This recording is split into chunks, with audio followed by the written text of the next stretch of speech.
So, anytime I say class, class, and however I say class, class, I would like you to say yes, yes. And that is your clue to be quiet. So let's try it.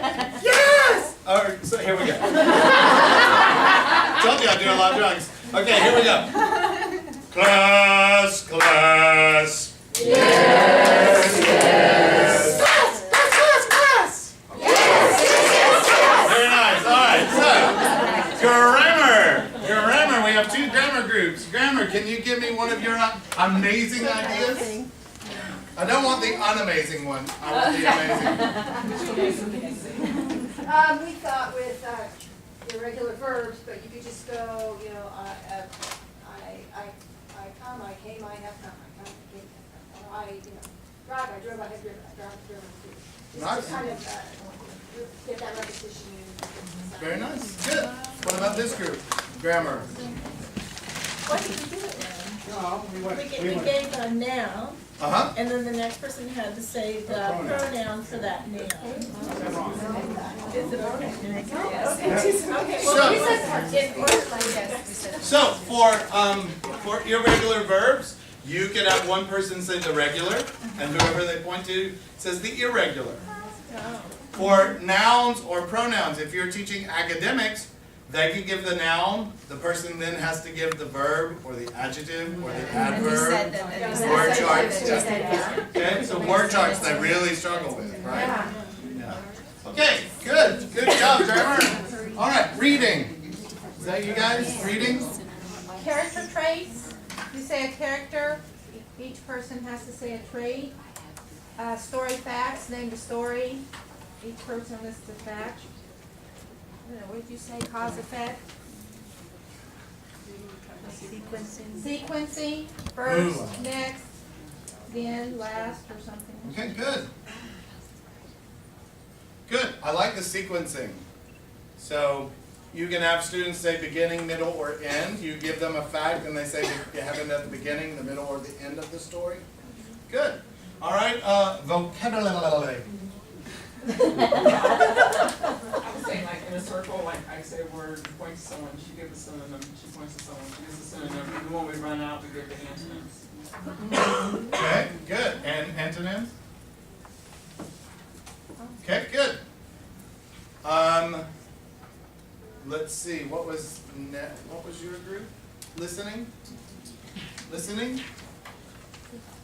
Any listening activities you come up with?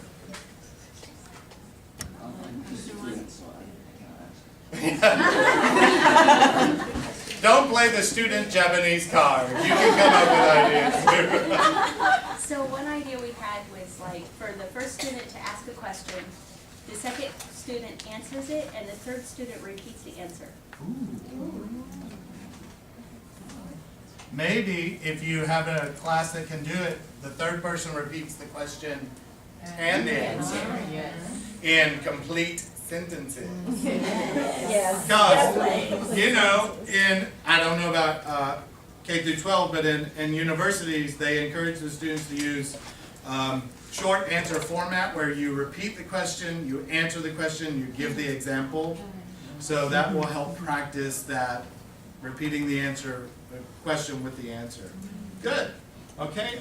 Speaking back there in the back. I think, weren't you guys speaking? We had listening. You were listening also? Okay. So, listening? Okay, well, I gave him the example of giving the IPT assessment to the preschoolers. And in it, after going through the story, then and identifying the characters, we say, now, listen to what I say and do exactly as I say. Okay. And then it says, so pick up Sarah and her mother, put them in the box. And then now give me Jack. And so, but they have to wait until we finish giving those instructions.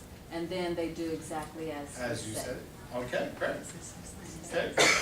And those longer instructions are really difficult for university students because they don't read the directions. Yeah. Anyone who teaches university? Let's do. I forgot to ask. Who's high school? I used to be. Who's? I used to be in high school. many years ago. Middle school? Elementary? Ooh, we got a good mix. I love it. So those longer directions, students don't bother to read them, as you may have found out. So giving long directions is great. Pronunciation. That was a group back there. Yeah. We talked about selecting rhyming words, so like a particular sound that you want to repeat, rhyming it. And then we talked about syllables or intonation, repeating, almost like you did with class, yes, Good. intonation. Fantastic. So there are more variations on just that simple game.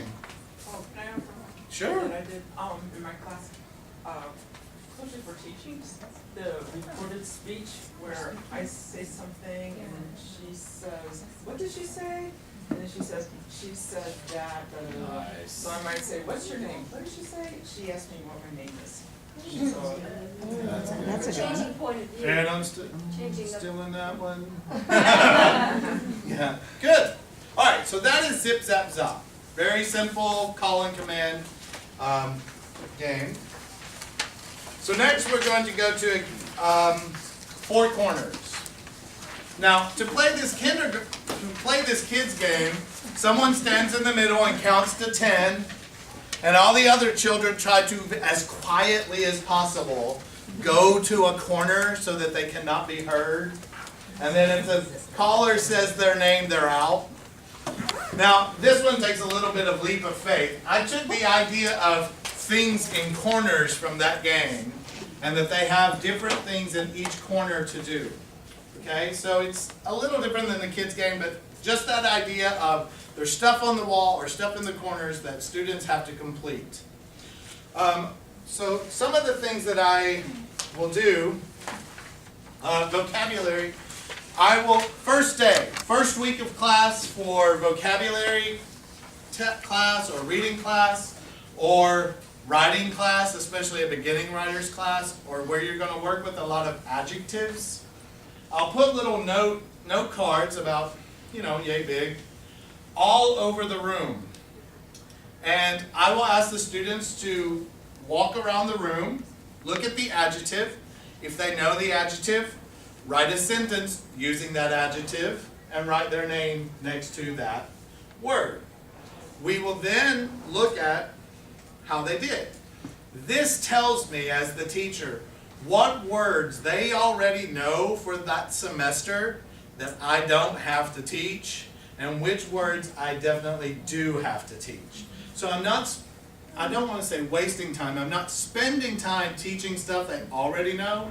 I can spend longer on the stuff that they're not quite so familiar with. So this is an example from my class. Do I need to teach this word? Yes. No one knew it. Here, healthy. Now Nizar has told me I am healthy less. He's got the idea, but we need to work on his grammar. This is a level 1 university class. Level 1 university class. Ahmed is healthy man by Rawan. So she's missing the article. So I need to work on that. You look like so healthy, Jason. You look like so healthy. Sounds like a teenager. He was talking about me, I'm sure. Yeah, it could be. You look so healthy. All right. So this is a common thing that a lot of my Jason was from China. A lot of my Chinese students will put so in front of adjectives. This is a thing that they have learned to do. So we need to work through. You look so healthy. Yes, but what are you trying to imply there? Loud. I love the first one. I will down loud some movie. He's going to down loud it now. He's going to down loud it. Now that is his accent, right? Fahad is he was from Saudi Arabia. So I'm going to download it. Okay? So that's what he thought. Fantastic. Speak, S-P-E-E-K, loudly. Now, other than the spelling, it's okay. It's in the back. Jason isn't speak very loud. Misa. So Jason isn't speaking very loud. And I'm speaking is loud. I am speaking. So we've got some grammar that we definitely need to cover gerunds. And we definitely need to cover articles. Instantly, even though this was not a writing nor a grammar class, this is reading. I know that I need to get them to do that as well. Broken. My computer is broken. Is your computer broken? I wonder how he came up with that. I have broken computers, so we're missing the A. My cell phone is broken. Now, all of them knew how to use the word correctly. So I don't need to focus on the word. I know that this word is not a word I need to focus on teaching, but that one definitely is. So instantly, I had 25, 30 words around the room, and this, we did some every day. And it didn't take long at all, maybe 10, 15 minutes. And then that instantly I knew for the rest of the semester what vocab I needed to focus on. But I'm broken. Could it be that a couple of those students were copying another student? Yes. Don't they know it? Sure. But I'm not going to focus. I'm going to teach it and assess it, but I know that I need to spend more time here than here. Okay. Yeah. It's not saying that I'm not going to assess it or teach it at all. It's just I'm going to spend more time on the words that they didn't know than the words that they've got, sort of. Okay? Does that make any sense? So that is just, think of this game as something where the kids are constantly moving. Another thing that I like, and I also gave them back feedback where I've corrected their work. So this is Nazar. It is amazing. Coincidence.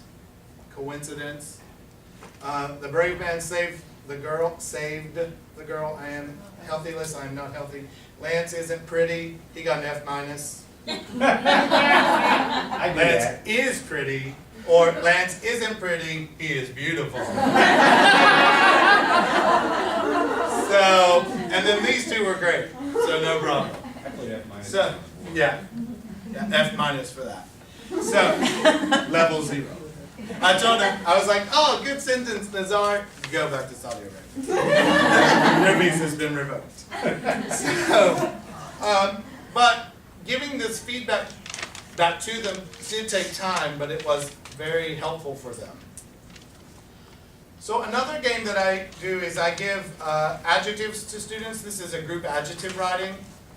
So I will give the students, I'll put them into groups like you're there now, and I'll give them a verb tense card. So you guys have to write in past tense. You have to write in future tense. You have to write in present tense, present progressive, present perfect, passive. Sorry. I'm not going to make you write in passive, I promise. And then I give them a sentence starter. I'm going to skip through the directions because the pictures are better. And it's on an index card. And it's the first sentence that they have to start with. So the little dead boy was, the soldier was behind the tree waiting. This group was mostly men, mostly boys, so you'll see a theme of deadness happening. I can do this, said the old man. As the building fell, the boss thought. The policeman lay on the floor. Oh no, the tall boy screamed. They have to finish the story. Okay? Using whatever tense they have. Now they also have index cards with adjectives on them. I give each group 10 adjectives and a dictionary. One person is the dictionary person. 2 or 3 people are creating the story, and one person is writing the story that they find. So, they start creating. you would start writing and you're looking up all those words, or you can give them all dictionaries if you have enough. And they look up the words that they didn't know and try to create a story. So I just did this last week in my writing class. I have a writing level 3. They're pre-intermediate. And they did okay. This is not their writing, but I wanted to give you an example. It says, the little dead boy was adorable and tractable. I don't know, I think they meant attractive. He had green, beautiful eyes. He lived in a small castle in France in 19th century. He had to earn money for his family because his father had no job. His father changed too much after his wife's death. The little dead boy's mother had died when he was 2 years old. Since that, forgot time, his father became rotten and grumpy person. He always spent a lot of money on drink and did many punishments to his son. Sounds like my class. One day after drinking at bar, his father came home. He was very drunk. I was so happy they didn't say drunken. Because he drank too much. He was very angry and made some noise. The boy was very afraid. Now, what was their tense? Past tense. Yeah. And he had a cuddly toy and stayed at his room. Finally, his father found him and started to hit him. After a long time, his son died. The man was very scared and escaped from his castle. Since that time, they forgot again, at midnight, everybody usually heard the cry of a little boy around castle, and they think it's ghost of little boy who was killed in 19th century. How old do you think these students are?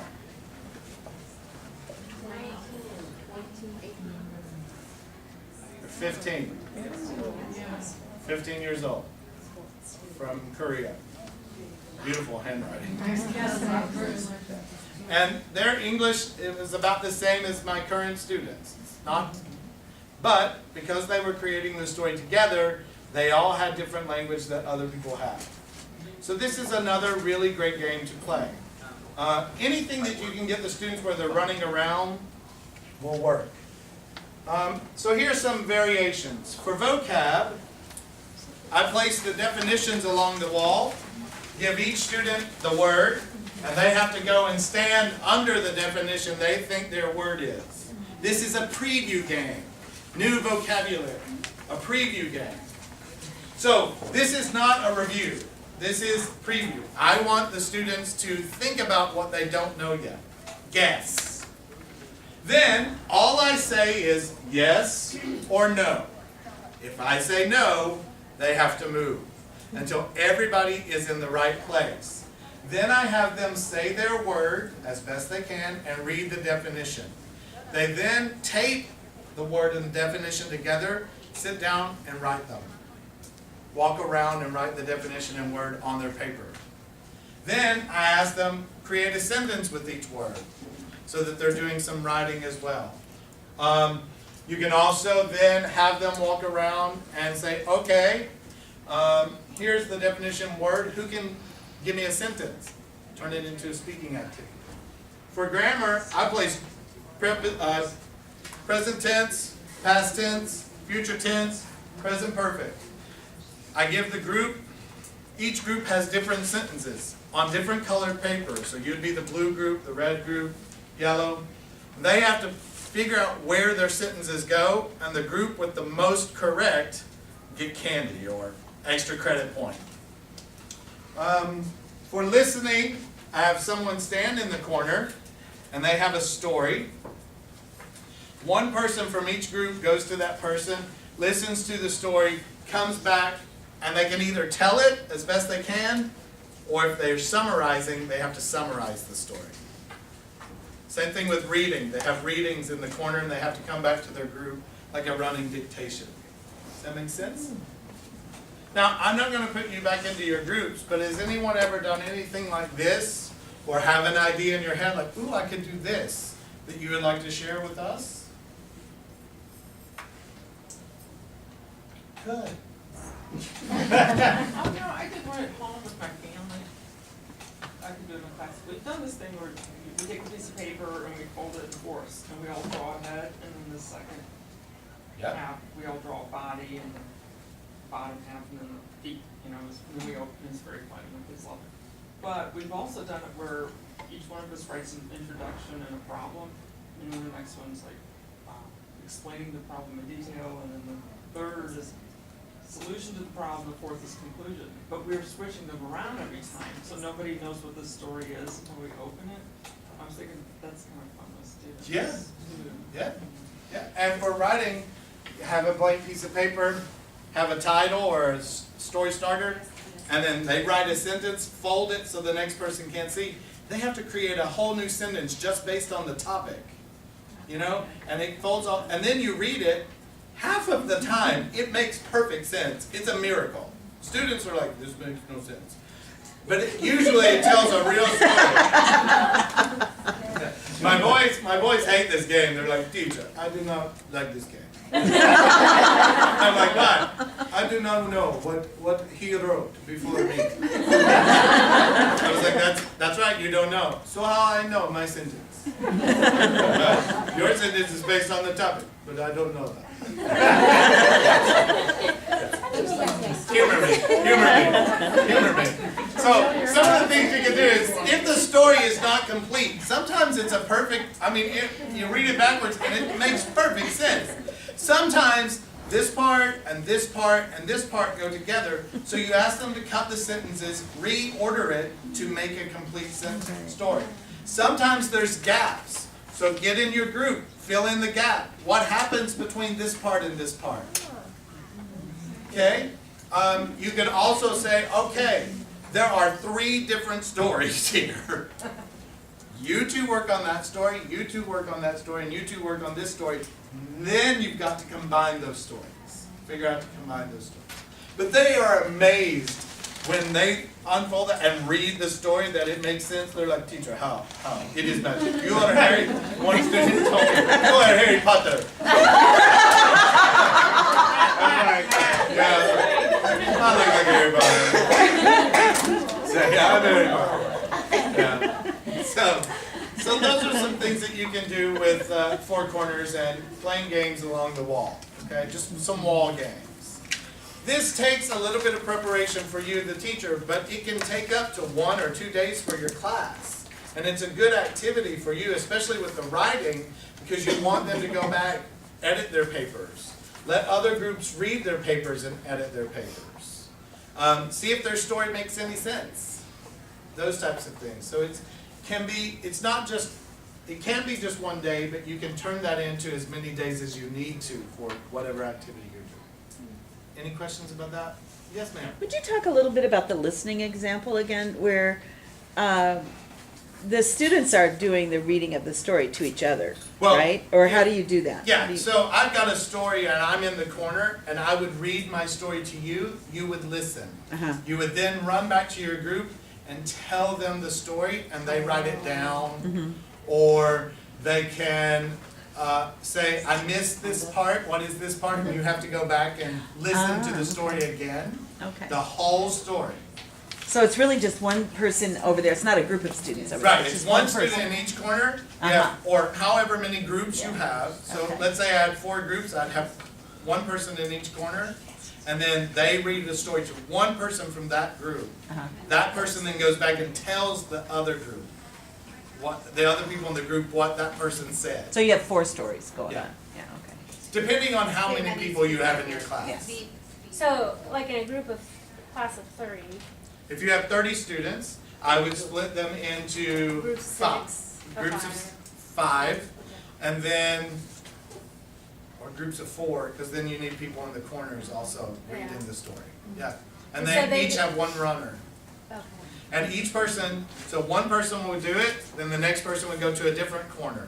And then the next person would go to a different corner. They have to come back and tell their group, and their group can take notes, note-taking, they can write it down, they can write down the main idea, whatever it is you're working on for that particular time. You could do main ideas, you could do summaries, you could do whatever. The same thing with readings. Each corner has a different reading, and the students have to come back and tell their classmates what the reading was about. And maybe sequence. Which one is first? Which corner was, so it's a story. You can do that with essay writing. They have to figure out where's the hook, where's the topic sentence, where's the body paragraph, where's the conclusion, those types of things as well. I did do it with an essay. I broke an entire essay up into parts on, they had to walk around and figure out what, and they each had numbers. And on their sheet, they wrote down the numbers to see if they got the correct order for the essay. And they found that very difficult because it's not in order, right? So the hook may be here, but the thesis statement is over there. And the topic sentence for the first body paragraph is here, and the second topic for they found it challenging, but it really helped teach them structure, help reinforce structure. We played it before they learned, then we played it at the end, and it was so much easier for them at the end because they then knew the structure. And that helped show them that they were actually learning something in my class, which is weird. It doesn't happen often. So, all right. Any other questions? We did something similar to that one time because we were doing science. Ooh, science. Well, it was seasons, and guess what? Nobody got up and went to any corner because they did not know what seasons were. And so we immediately kind of, oh boy, let's start at the end. So, But that's great. You yeah, found we out. found that out. Yeah. That would be great if you've got a beginning class. You're doing seasons, holidays. Put a bunch of stuff on the table and go. Okay, go match it. Where does that go? What does that go with? You know. Anything to get the students out of their seat because they spend too much time sitting and listening to us. You know, I tell my students all the time, I know I'm beautiful, but you don't need to stare at me all day. Okay? So you need to look at each other every once in a while. All right. I'm going to, because of time, I want to make sure we get all 4 games in. Any other? So next, we're going to look at some improv games. My students always think this is improved games, but this is improv. So this is great for listening, speaking. It can also be okay for writing. The first game is called Objects. And what you want to do is find a household object, and I just happen to have one. Who can tell me what this is? It's a spoon! But since I'm Harry Potter, it is no longer a spoon. It can be anything but a spoon. Anything but a spoon. This is no longer a spoon. This has to be something else. When you try to demonstrate what this is, you have to use authentic language. You cannot use reported speech to me and say, I'm singing in a microphone. Look at me singing in a microphone. This is a great microphone. I can't do that. Okay? I have to go, the circle of life, you know? Then what is it? It's a microphone. Testing, testing. You have to use authentic language. You're not allowed to tell me what it is. Some things don't need speech, right? But we're going to try to guess. Here's what I would like you to do. We're at 30, right? 2:30? Yeah. Okay. Look at this object. You cannot change the shape of it. Suddenly this cannot be a car, okay? It has to keep this same basic shape. But what I'm going to ask you to do is raise your hand and take it and show us what it is, and we'll try to guess. Try to think of 2. Ooh, we got some eager beavers. Can I stand up? Oh, please stand up. I love it. I just had a thought.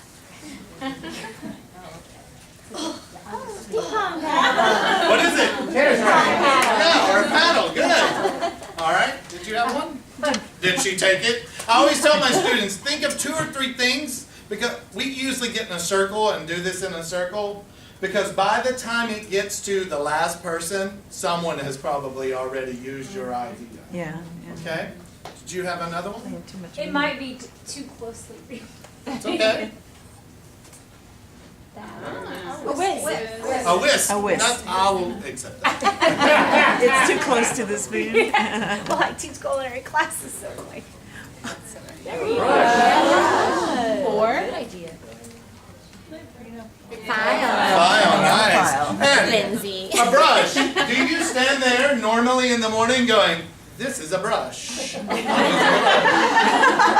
No. You stand there and go, I am beautiful. Or if you're Marsha Brady, 100, 101, 102, 103. Yeah, thank you. Thank you for being old. Thank you. Marsha. Oh my nose. Thank you for being old. Okay, anybody else got something? Anybody else with some authentic language? I'll come back to you. Oh, give me some authentic language with that. If I knew it. Hello. Susanna. There we go. So what is it? Banjo or guitar? Yeah, that did take language. Now, what color did you want? Was it blue or red? Oh, a ruler. A ruler. Yeah, good. Measuring tape. Good. Anyone else got anything with some authentic language?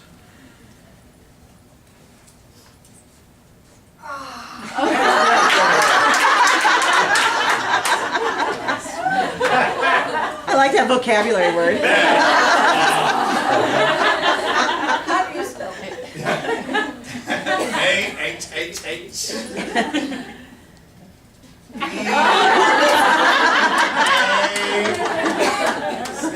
What do you call it? I don't know what.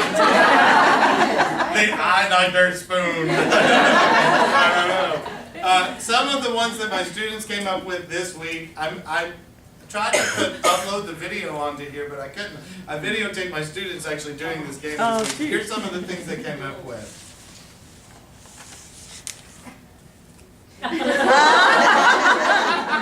That was one. Taking my temperature.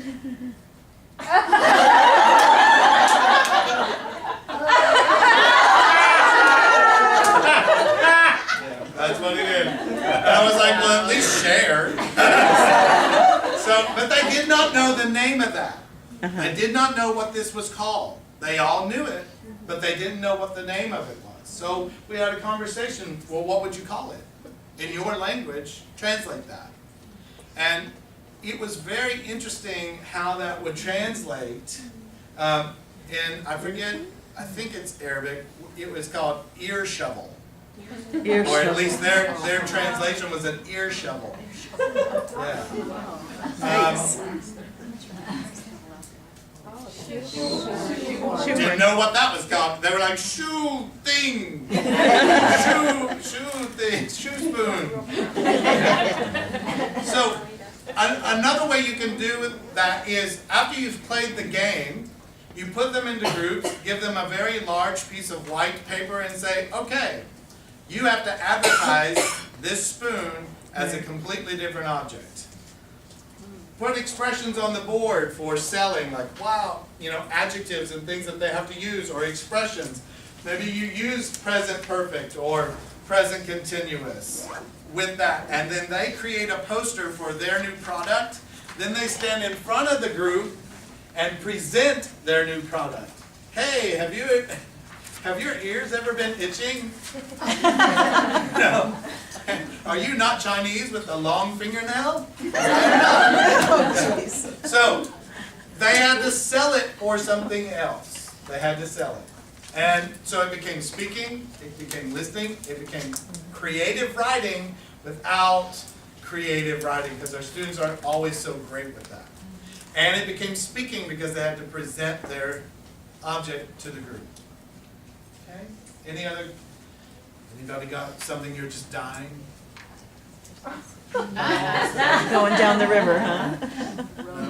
Row your boat. Row your boat. didn't So- know that song. Do they usually have language with it or just the actions? Sometimes they just have actions, and I really encourage them. I'll call them out. If it's an older group and they can take a joke, if they don't use authentic language, we go boo, and then they have to come up with some authentic language.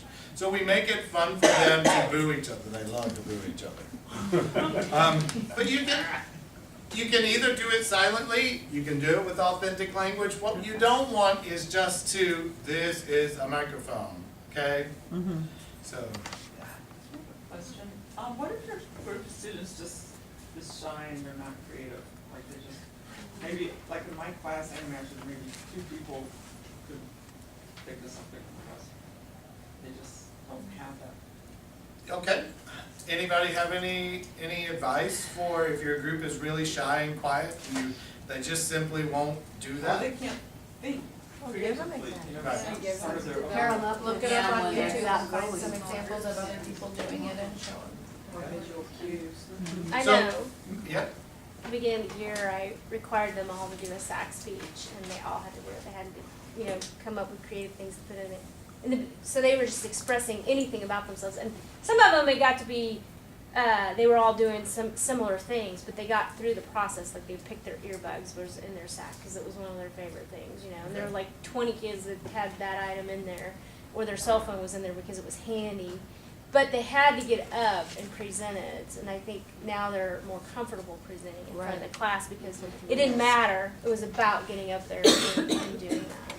I would say another thing is instead of standing up, because that's a little intimidating, just having them brainstorm at their table quietly, Because some students just, the moment they're out of that chair, their brain goes out the door. So, maybe if they are very intimidated or they don't have the creative skills, just let them stay at the table and brainstorm. And if they don't have an idea, send one representative to another table. Maybe they have an extra idea.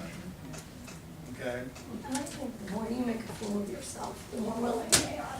If you can, I look, mean, really. the reality is if you are timid and shy about it, your students will be timid and shy about it. Now, I am definitely a wallflower, very timid. I'm wearing a bow tie. So I'm crazy, my students are crazy. They know instantly that if I come in I have this bag, and if I come in, my kindergarten kids knew instantly, oh no, it's crazy day, teacher. So I was like, today's crazy day. And, if you can kind of set up a classroom environment where if you're reserved, they will be reserved, If you're scared to do it, they will be scared to do it. You don't have to be, crazy like me, but you have to have an atmosphere. You have to smile and have a good time with it. You can still be quiet and reserved, but still have a good time, I have a very special personality, but everybody, you've got to do it the way you do it. So I understand everybody's not crazy like I am, but you take your personality. But if they see you being timid, they will be timid. Right, you have to share you. Yeah. You do. How do you get them to move where they need to go fast? I just have some, I'm sorry, I'm going to use the word lead butts, but I have some people who are just glued, and they'll go, okay, get in your groups, let's go over here, and they'll be just incredibly slow. And I've got one class. How Section old 6. How old are your students? Well, they're college, so. Okay, then this is what I do. Yeah. Because they're old enough to accept it. Yeah. When they start moving like that, I'm like, I know, it's so terrible. From this chair, over. And then they get embarrassed and they move very quickly. They move very quickly. Yeah. And the next time I'll prep them, I'll be like, okay, now I'm going to need you to move from that chair all the way over to this chair. Can we do it today? And then they're like, yes, teacher, I can do it. Teacher, I'm moving. So But again, my students know that I'm a smart beep. And so they're very accepting of that behavior, but again, it's my personality. But I have learned humor goes a long, long way. And if you can make fun of, I'll go up to students and go, let's go, come on, you can do it, champ. Good job. Let's go, yeah! You got that chair, good job. But that's my personality. And, if you don't want, you can just walk behind them. Freaks them out. Tell them, you don't have to say a word. Just walk behind them.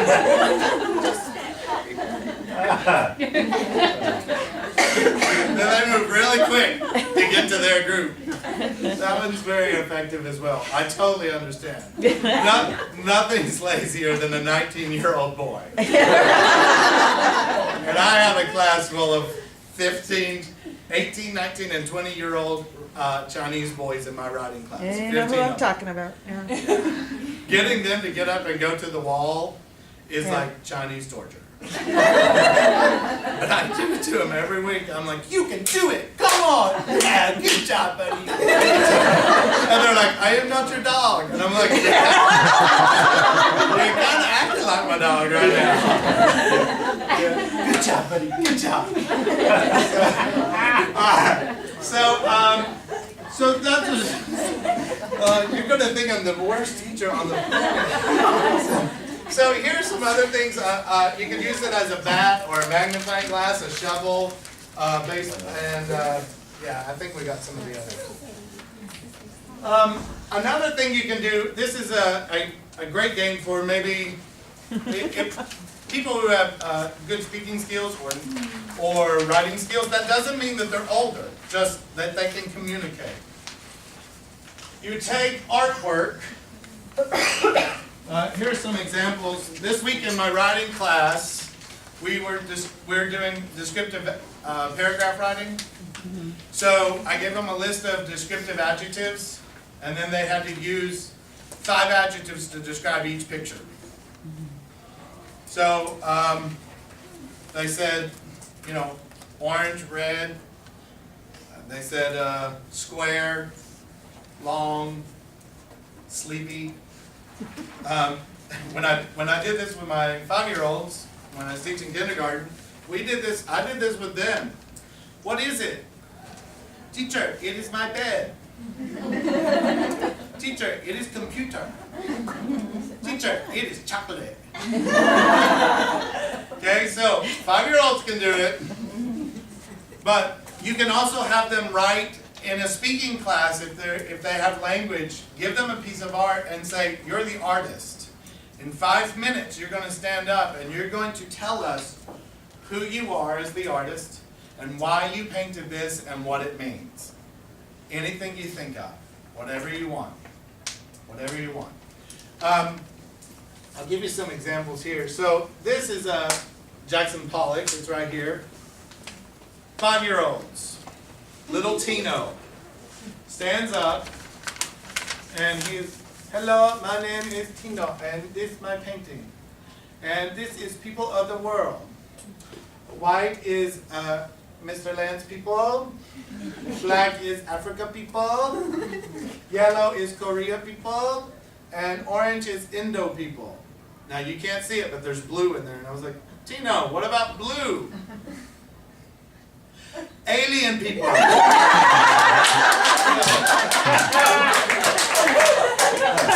Students will only be as creative as you let them be creative. And I was just like, oh my gosh, that's brilliant. I would never have said that.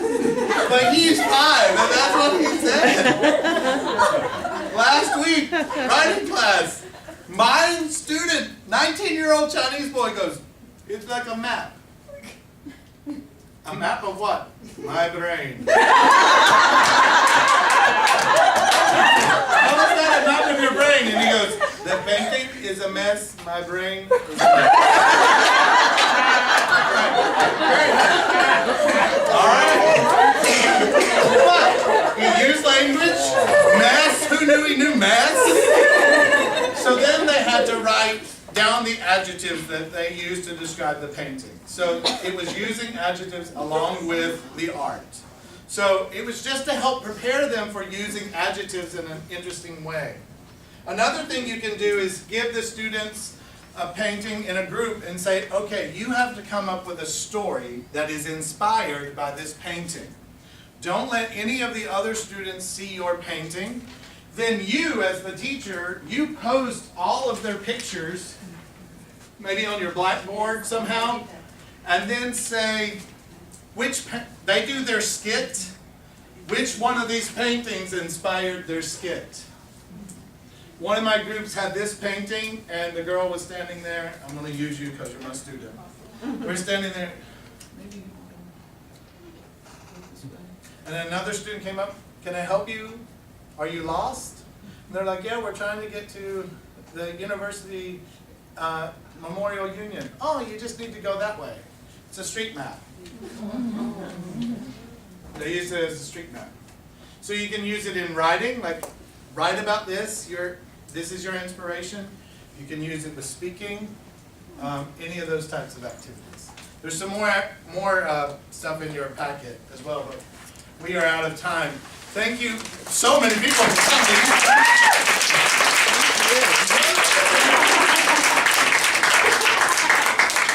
If you email me, I can send you any of the activities, because I have these already done. If you email me and tell me what you want, there's some other activities in there. I have those done. Just email me what you want, and I will send you the sheet so that you don't have to do it. Thank you. Thank you very much. However,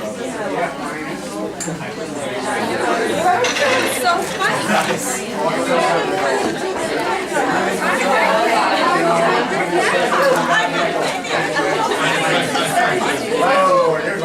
Thanks, everybody. Thank you.